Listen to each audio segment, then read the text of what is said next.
Welcome to the podcast series showcasing the winners of the 2024 Dyslexia Canada Educational Excellence Awards. We established this award to honor the outstanding contributions of individuals nationwide who work tirelessly to advance core pillars of Dyslexia Canada's mission, ensuring that all Canadian children have access to universal early screening and evidence-based, systematic, explicit foundational reading instruction. Right now, just over half of Canadian children are living in provinces committed to implementing that. The Evergreen School Division, which includes 8 schools located in the Winnipeg Beach, Gimli, Arborg, and Riverton communities, serves as a model for other school divisions, schools, and educators in Manitoba and across Canada for their commitment to raising awareness through professional development, supporting teachers in implementing evidence-based practices, and providing impactful interventions. Our guests today are Scott Hill, the superintendent of the Evergreen School Division, and Jessica Warden, learning coordinator at the same division. The literacy team has won one of the 2024 Dyslexia Canada Educational Excellence Awards. So congratulations to both of you and your team. Collaboration appears to be key in your strategy for dealing with students with dyslexia. Can you elaborate on your individual roles in the Evergreen School Division, particularly concerning literacy support?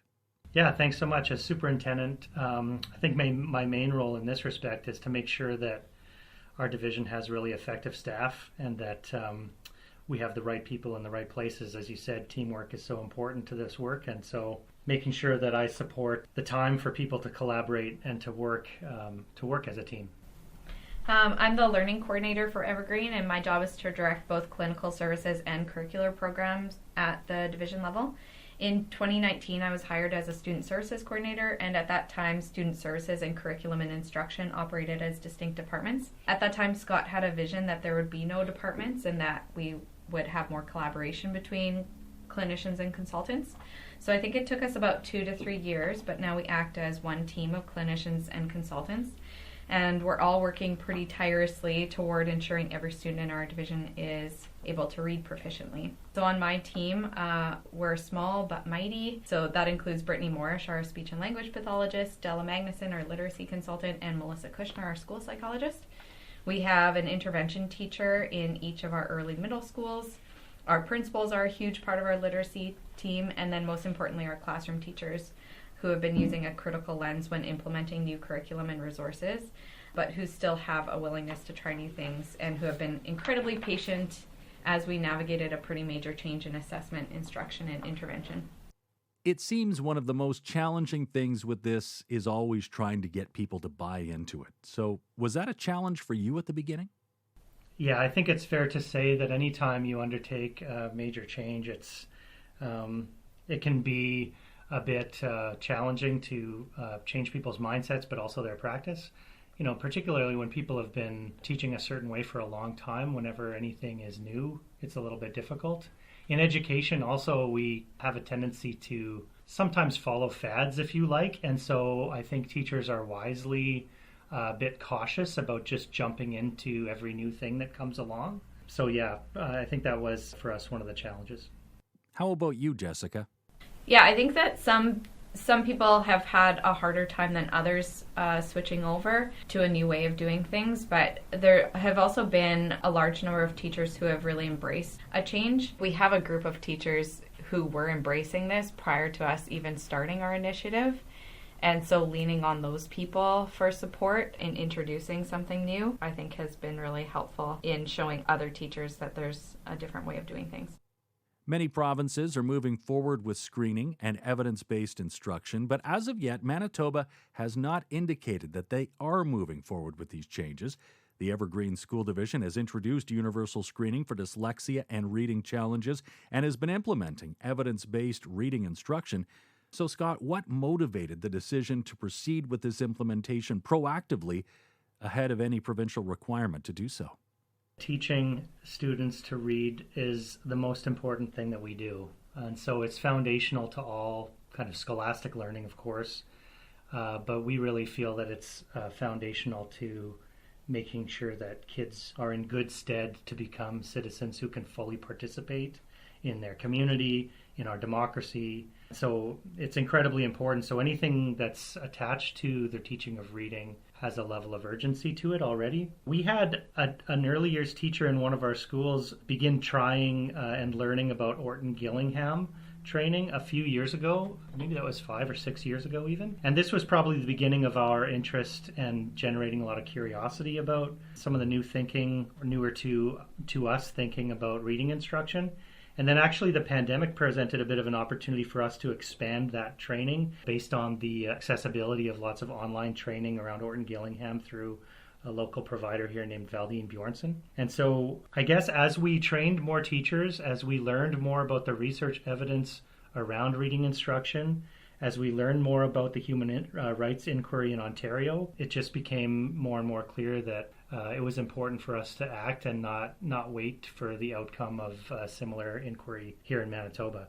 Teaching reading is the most important thing that we do, and so when we know better about how to do that, we just wanted to get going. And there is so much value in getting to kids early, right?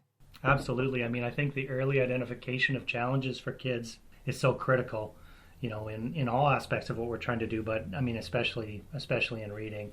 And the earlier that we can provide those supports, the better. All right, let's talk about the screening process that you implemented in 2022-23 in your school division. Jessica, how are the students in your board currently getting screened? Yeah, so we're using the DIBELS assessment, and we're screening students 3 times per year.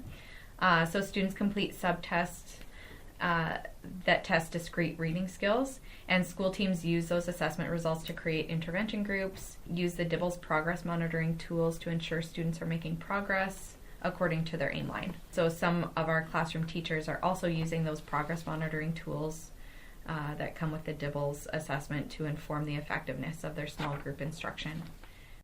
Is that a challenging process? I think that we've navigated that by providing some sub-coverage to teachers so that they have the time to be able to do the assessments. I think the challenging part about it is really understanding what the data is telling us. And so we've had to do quite a lot of professional development with teachers to understand what those subtests say and to be able to use the information to plan effectively for their students. Now, we understand that you haven't had it in place for a long time, but have you noticed any changes since you implemented universal screening? Yeah, I think our screening tools have caught students earlier than we would have originally caught them. So sometimes it would take until students were in grade 2 or 3 until we started noticing the gaps. Now we can determine in kindergarten and grade 1 what the skill deficits are. And so we focus a lot on certain subtests at different grades, and those subtests can inform what skills students are struggling with prior to the challenges that we would have noticed in a whole language kind of assessment.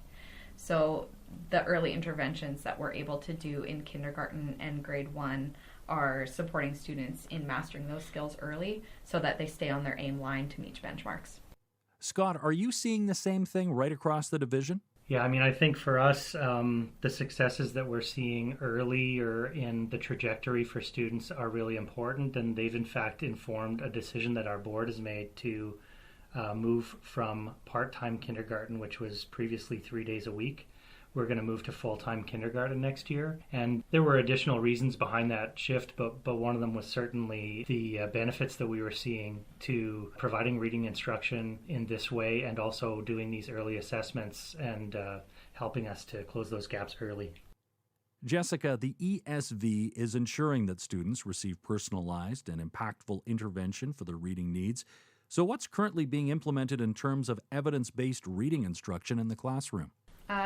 So particularly in instances where teachers have really embraced the programs and resources that align with our scope and sequence, we're seeing pretty major gains. All of our K-3 teachers are following the K-3 foundational reading skills scope and sequence that we developed, and almost all of our K-3 teachers use the UFly curriculum.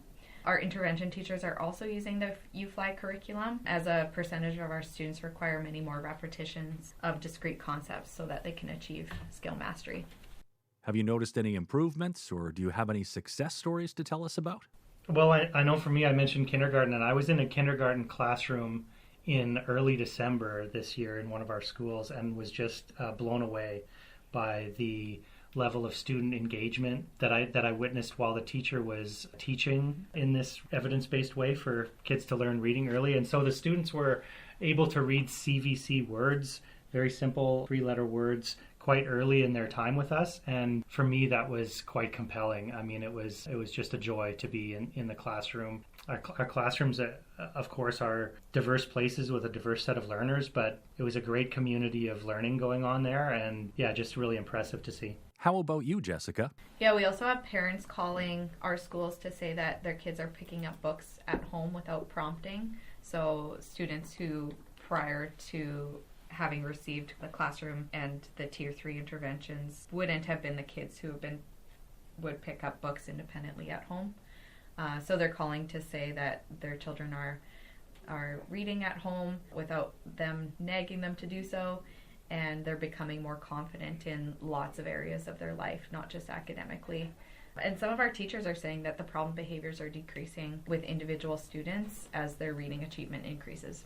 Wow, that must be nice feedback to hear. It is. We had a parent make a presentation to our Board of Trustees actually one night and just shared the trajectory of her own student who had some earlier schooling outside of Evergreen School Division, but upon receiving some additional supports and being part of the instruction that we now have in place in our classrooms and the intervention processes that we have in our schools, really started to view himself as a reader, have a lot more confidence in himself as a reader, values being in school a lot more, and is having a much better time in school from the point of view of behavior and being on task and so on. It's kind of that classic understanding that kids who struggle will often try to do other things. You know, if school is difficult for them, they might turn to other activities in classroom which aren't always to their benefit or the benefit of other students around them. Jessica, teachers training is a key element to make sure that instruction-based reading is implemented consistently. So how have teachers been trained and empowered?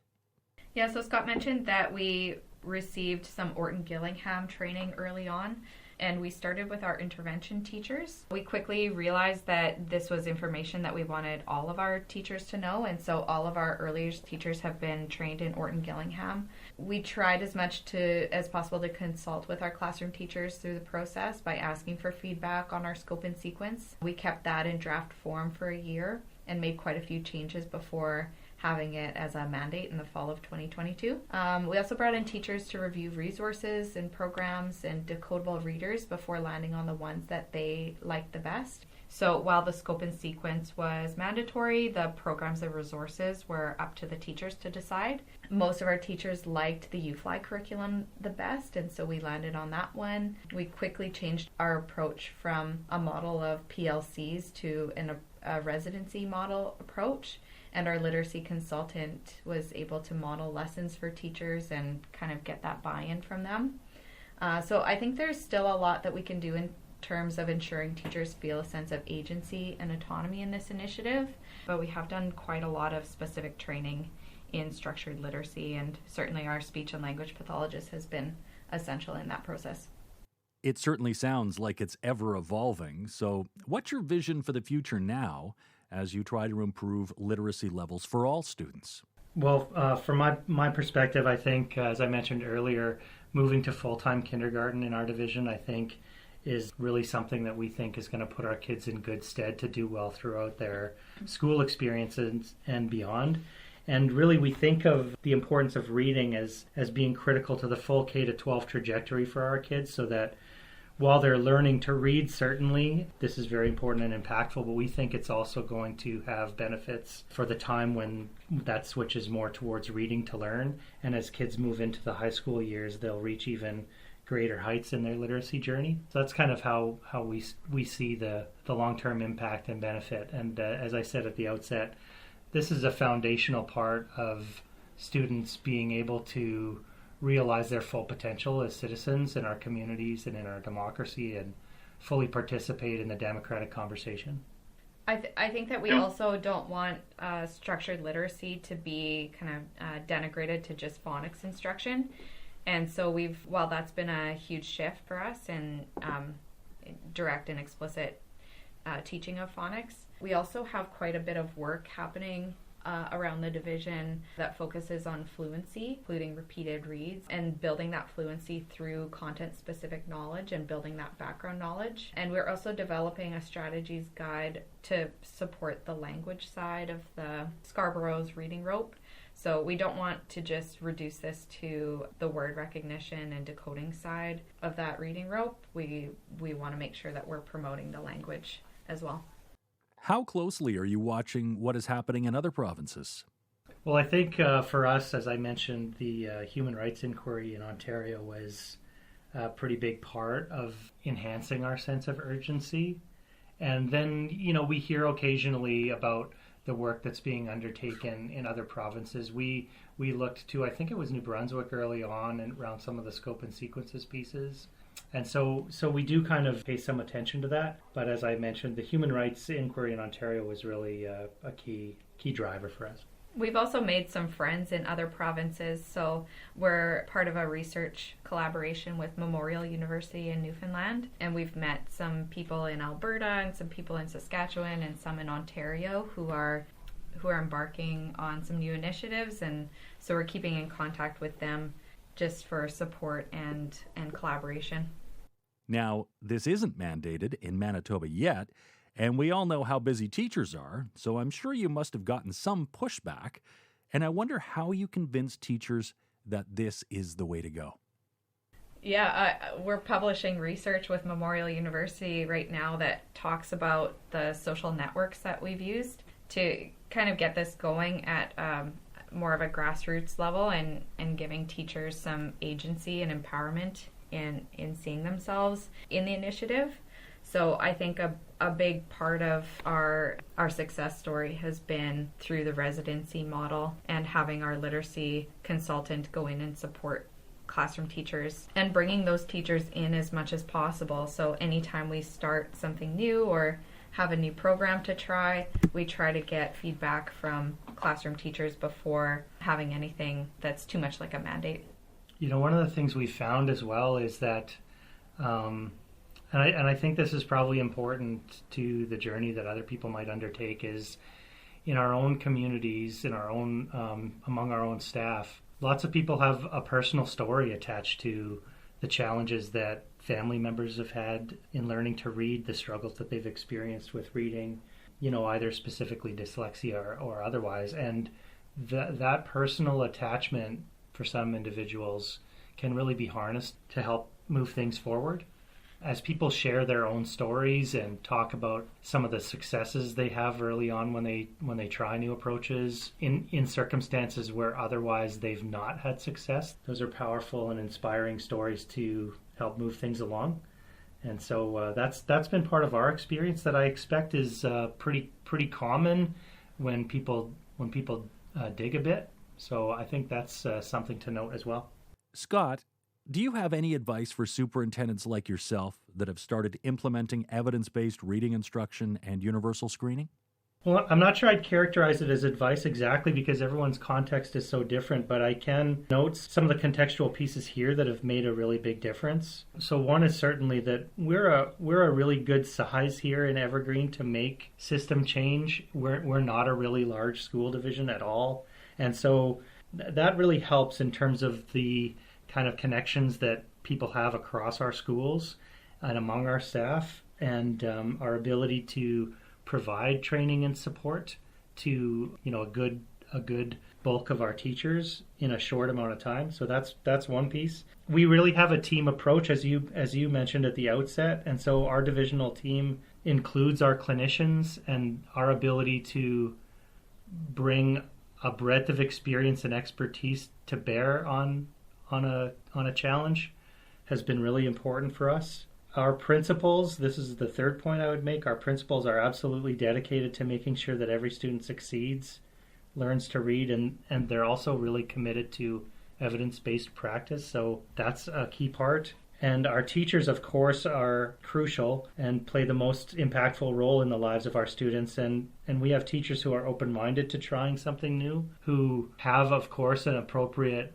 level of caution, as I mentioned, when there are new things introduced into the kind of lexicon or the landscape, but ultimately teachers really want what's best for students, and our teachers have always been working really hard to do what's best for students in the instructional practices that they choose. And so that open-mindedness, the willing to have somebody come into your room and work alongside you, I mean, I think that's a fifth really important point.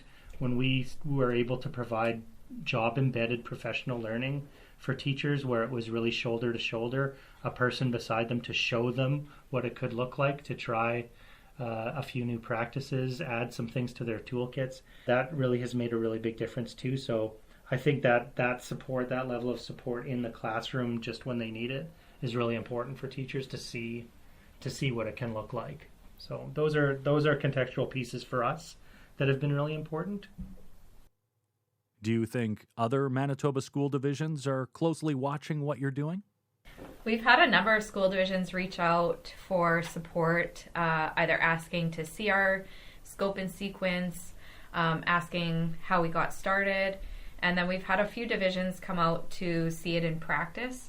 So we have a couple classroom teachers and intervention teachers who have opened their doors to other school division teams to come in and see it in action. So we're always willing to help out other school divisions because we think that what we're doing is pretty unique in Manitoba. Yeah, and certainly there are others that are along on this journey with us in the province. You know, we're not alone in trying to take these challenges on.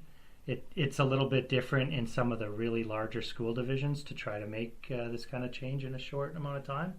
But yeah, certainly there are others around Manitoba that are very interested in moving along this journey as well. Is there anything the Manitoba government could do to help the process? Well, I think that the government, I mean, we've had a recent change in government, and I think that we have really competent people in our Department of Education who are always live to being on top of evidence-based practice, and also making sure that we have a province-wide commitment to meeting success for all of our students in a pretty diverse context here in Manitoba.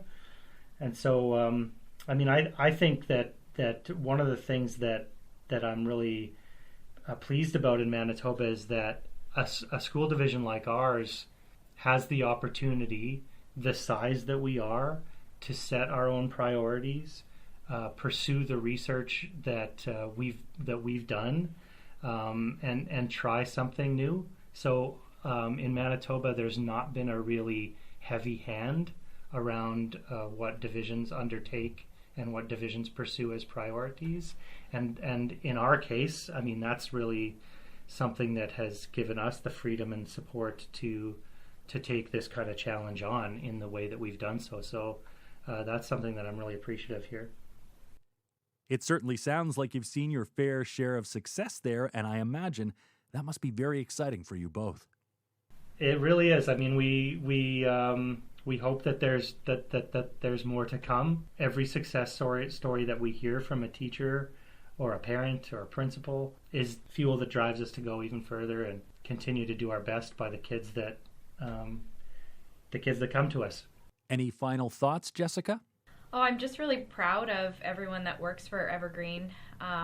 Scott and I were asked to do this podcast, and it felt a little bit like, oh man, I wish that others in Evergreen could be a part of it too, because there's been so many on our division team, principals, our interventionists, our classroom teachers that would be able to speak at a level that Scott and I wouldn't be able to, because they're seeing the real changes of students in front of them. And so, yeah, you could talk to anyone in Evergreen and they'd be able to tell you a success story.